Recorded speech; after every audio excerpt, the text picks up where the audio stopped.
Hello everyone, I'm here today with a new video, and this one is actually a flip through. It is the final look at my books that I read in 2025.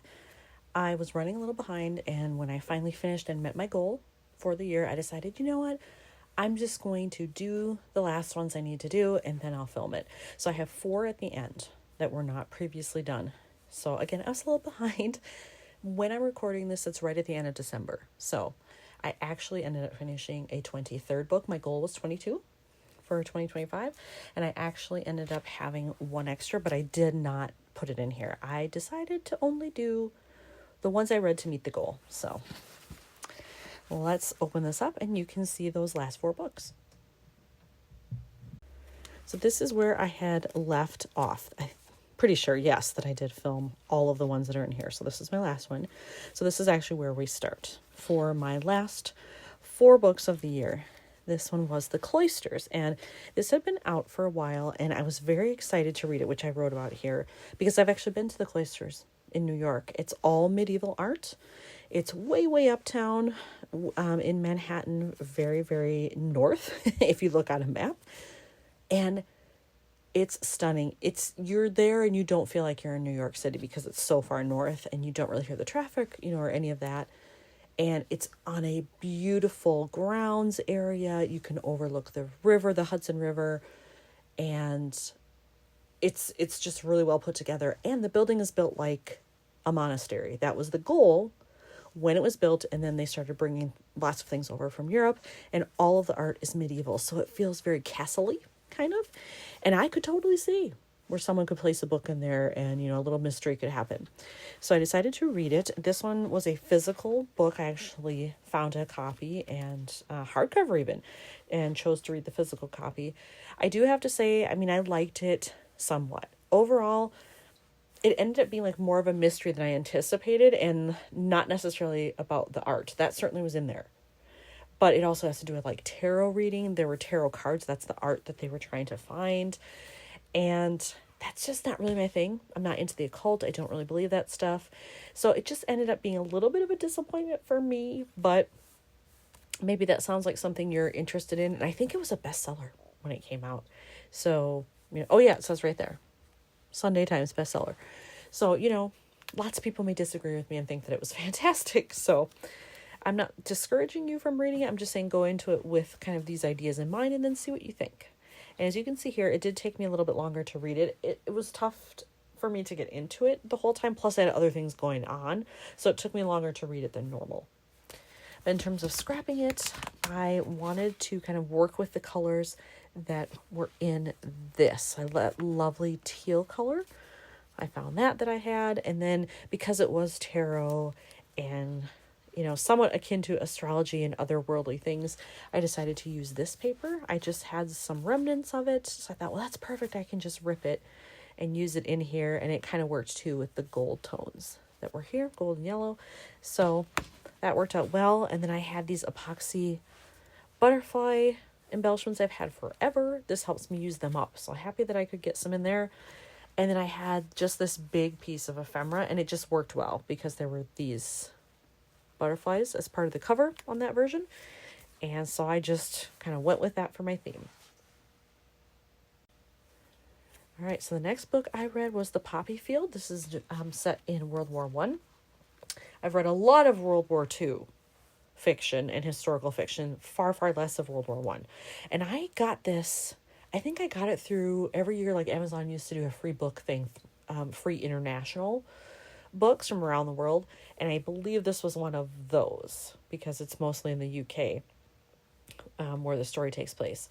And I liked it. I didn't love it. It was fine. But I'm kind of glad that I got it through an event thing and that I didn't pay for it on my own. And it sat on my iPad. So I actually had to read this on my iPad, which I don't like to do. If I'm going to use my iPad, I generally like to have an audiobook going. But this one was an ebook where I actually had to read it. So I did do that, and it's fine. In terms of, decorating here, I decided to just, do a 3x4 photo. I wrote about, hello, come back.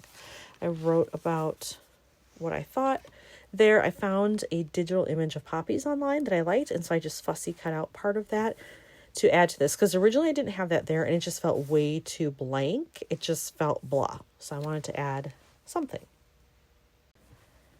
And then here we have The Accidental Tourist. And this is quite dated now. It's been out quite a while. And I've heard good things, and I just never got around to reading it. I happened to find it at this really cool independent bookstore that I like. And so I picked it up there. And I read it. And again, like, the idea of it, I think I set my expectations a little too high. Because I definitely enjoyed it. But it wasn't as life-changing or as big of a message as I thought I was going to get from this. So if anyone's read this, I'd be interested to hear your opinion. And again, in terms of it being dated, like, you could tell it was written a while ago, because like cell phones, how they were used and, you know, how they're referred to and stuff are very different, and the internet and things like that. Much different world back then.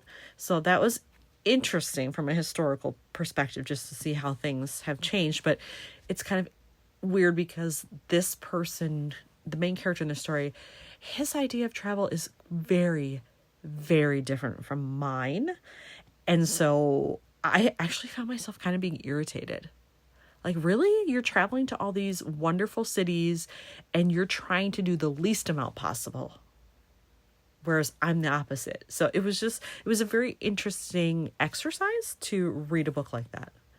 In terms of scrapping it, I wanted to keep it very simple because I didn't want to invest a whole lot in scrapping it, given that I did not love the book. It was fine.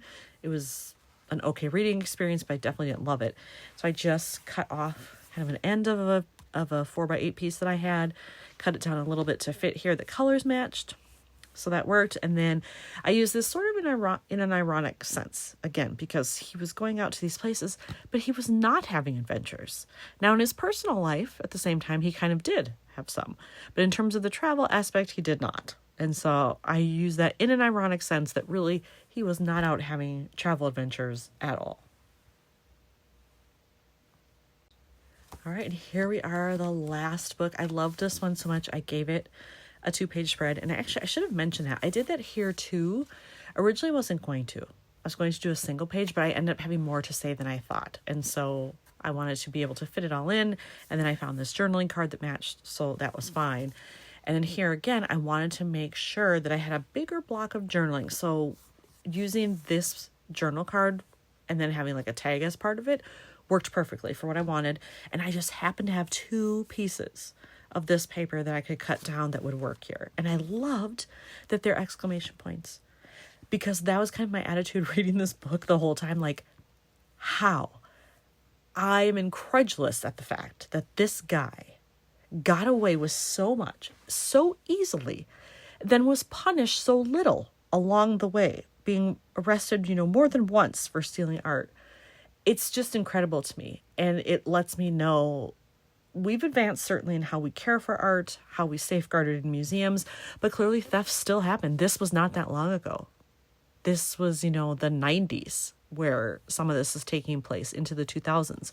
So it's not that far off from where we are, and our security, at least like in Europe where this was happening, the security for art, not that great. It needs a lot of work. And I'm guessing after this, a lot of that has changed. I know it has in the United States, but elsewhere, my hope would be a lot of these places, if they could afford it, beefed up their systems, because otherwise this could happen again. And I'm sure will happen again. But just kind of crazy to me. And then the second part of it being the psychological aspect of this man. He claims he just needed beauty in his life, which is what I wrote here, that it wasn't about the actual act of stealing. I, along with some of the psychiatrists that examined him, I beg to differ. Because there are some things that happen, and it got me wondering, like, why would you do that unless you needed the thrill of the steal? Knowing that you could conduct this theft, it just doesn't make total sense to me. He definitely was an art lover. He researched heavily, loved the pieces, for the most part took care of them. So there's definitely that aspect, but I don't think that's all it was. And I should say, this is nonfiction. This is only the second nonfiction book I read this year. I'm generally not a big nonfiction person, but I love art. So I found this fascinating. If this sounds at all interesting to you, read it. It is one of the best books I read this year. So I'll give it that. This is when I actually purchased. I was in an independent bookstore. They had it there. I had already been thinking about it. I thought, you know what, I want to support the shop and I want to read the book. So perfect way to kind of hit both of those things. So I did do it. I read through this very quickly. I think it was less than a week that it took me to read it. And that was in stops and starts.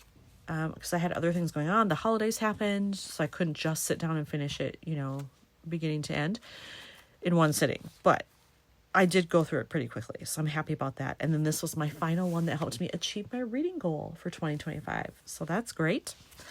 And then in terms of the rest of the scrapping, like I said, for the background, I had those pieces. I found a card. And then in my traveler's notebook sort of stash of stuff, I have a lot of branding strips that I have kept off of things. For this reason, that I could just tear and do strips that matched, make it visually interesting, but not waste a lot of paper. That's always my goal when I do traveler's notebooks, is I don't want to cut into new things. I want to use up scraps that I have. And that was the perfect way to do that here. And then I have some stamps here. Actually, it's still on my desk. And so I used some of these. So this was, again, when I purchased, so I was able to use that. So I stamped on there, and then I just added a little rhinestone to give it kind of a 3D effect. Otherwise it felt kind of flat. And that's really all I did. And as you can see in here, I had a couple more slots. If I had read a couple more books, maybe I would have filled it all. But because I only read one more after this, I still would not have used it all. So I just called it good. And I kind of love that the inside cover has some decorative elements too. So, but now you can see that's everything I read for 2025, and it's done. And I will say I am not going to repeat this for 2026. I just have too many projects, and I travel a lot between September and December of 2025.